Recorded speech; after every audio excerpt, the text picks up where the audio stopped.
سلام سلام كمسك الختام عليكم أحبابنا يا كرام ومن ذكر. السلام عليكم ورحمة الله وبركاته. ما زلنا مستمرين وبفضل من الله سبحانه وتعالى في إعداد وتجهيز مئات وجبات إفطار صائم.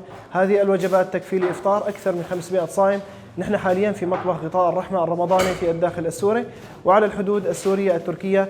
نحن في اليوم 17 من شهر رمضان المبارك لعام 1444 للهجرة، حيث تم وبتوفيق من الله سبحانه وتعالى الانتهاء من تجهيز وجبات إفطار صائم.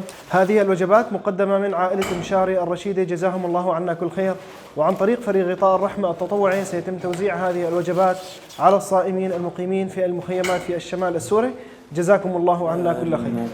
سلام سلام كمسك الختام عليكم أحبابنا يا كرام ومن ذكرهم أنسنا في ظلام ونور لنا بين هذا الأنام.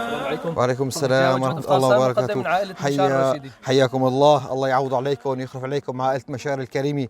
الحمد لله رب العالمين الذي ذكرتونا في هذه الأيام المباركة، أيام رمضان، الثواب مضاعف فيها من ضعف إلى 70 ضعف. الحمد لله رب العالمين، الله يخلف عليكم ويعوض عليكم بجاه الحبيب محمد عائلة مشاري الكريمي. بكم وعزمي وقصدي إليكم. وعليكم السلام ورحمة الله وبركاته.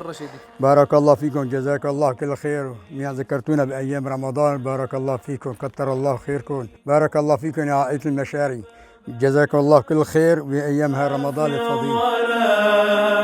ونور